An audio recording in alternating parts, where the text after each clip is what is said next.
दोस्तों, believe in yourself YouTube channel में आप सभी को तहे दिल से स्वागत है। आज का कहानी गौतम बुद्ध के एक शिष्य का है, जिन्होंने गौतम बुद्ध से सीखा चुप रहने का सुविधा। अगर हम चुप रहते हैं तो जीवन में हमें क्या क्या सुविधा मिलता है, चलिए जानते हैं उस कहानी को।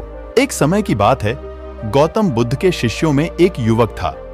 वह युवक बहुत ही उत्साही और जिज्ञासु था, लेकिन उसमें एक समस्या थी, उसकी चांचल्यता। वह हमेशा अनगिनत विचारों के बारे में सोचता और दूसरों के साथ अपने विचारों को साझा करता रहता था। इससे उसके मन में शांति नहीं थी और वह हमेशा उलझनों में रहता था। एक दिन उसने गुरु बुद्ध से पूछा, गुरुदेव, मुझे शांति कैसे मिलेगी? मुझे लगता है मेरा मस्तिष्क हमेशा चलने वाला है। गुरु बुद्ध ने उसे ध्यान से सुना और फिर बोले, बेटा, तुम्हें शांति के लिए अपने अंदर की ओर देखना होगा और इसके लिए सबसे पहले तुम्हें चुप रहना सीखना होगा। युवक ने हैरानी से पूछा, चुप रहने से कैसे शांति मिलेगी?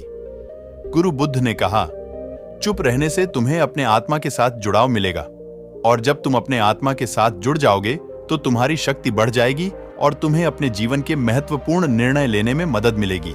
इस प्रकार गुरु बुद्ध ने युवक को चुप रहने के फायदे के बारे में बताया और उसे शांति की राह में एक महत्वपूर्ण कदम बताया।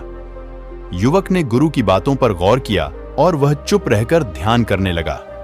समय के साथ युवक ने चुप रहने का अभ्यास किया और उसने देखा कि उसके मस्तिष्क में शांति कैसे आ गई। वह अपने अंदर की गहराइयों में जा पहुंचा और उसने अपने जीवन के महत्वपूर्ण निर्णय लेने में सुधार देखा। युवक ने गुरु बुद्ध को धन्यवाद दिया और कहा, गुरुदेव, चुप रहने का यह अभ्यास मेरे जीवन को सुधारने में मददगार साबित हुआ है। मैंने चुप रहकर अपने अंदर की आवाज सुनी और उसे समझा। इसके बाद से युवक ने चुप रहने का अभ्यास अपने जीवन का हिस्सा बना लिया। उसने देखा कि चुप रहने से उसके जीवन में कई प्रकार के फायदे हैं। नंबर 1, शांति और स्थिरता। चुप रहने से उसके मस्तिष्क में शांति और स्थिरता की भावना होती थी। यह उसे अपने जीवन के महत्वपूर्ण निर्णय लेने में मदद करता था। 2, ध्यान की वृद्धि। चुप रहने से उसकी ध्यान शक्ति में वृद्धि होती थी। यह उसे अपने काम में अधिक संरचित और समर्पित बनाता था। 3, बेहतर संवाद। चुप रहने से उसके संवाद में वृद्धि होती थी। यह उसे दूसरों की बात सुनने और समझने में मदद करता था। 4, स्वस्थ मनोरोग। चुप रहने से उसका मानसिक स्वास्थ्य भी अधिक उत्तम बना रहता था। यह उसे स्ट्रेस से बचाव में मदद करता था। 5, संतुलित भावनाएं। चुप रहने से उसकी भावनाएं संतुलित रहती थीं। यह उसे अपने जीवन के हर पहलू को सही से समझने में मदद करता था। 6, सहयोग की क्षमता। चुप रहने से उसकी सहयोग करने की क्षमता बढ़ गई। यह उसे दूसरों की मदद करने में अधिक सक्षम बनाता था। 7, समय की बचत। चुप रहने से उसका समय भी बचत होती थी।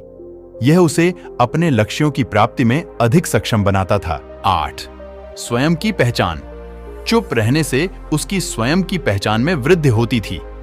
यह उसे अपने असली स्वभाव को समझने में मदद करता था। 9, उत्तम समाधान क्षमता। चुप रहने से उसकी समस्याओं का उत्तम समाधान निकालने की क्षमता बढ़ गई। यह उसे समस्याओं को सही समय पर सही ढंग से हल करने में मदद करता था। 10, अधिक ज्ञान और विवेक। चुप रहने से उसका ज्ञान और विवेक बढ़ गए।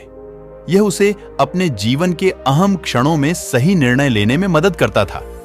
इस प्रकार युवक ने गुरु बुद्ध के उपदेश के माध्यम से चुप रहने के फायदों को समझा और उसने अपने जीवन को बेहतर बनाने के लिए इसे अपनाया। वह अब एक शांत और स्थिर मन वाला बन गया था और उसका जीवन अब सफलता की ओर अग्रसर हो रहा था।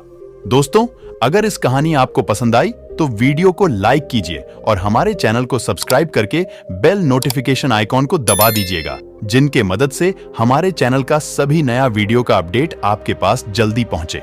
धन्यवाद।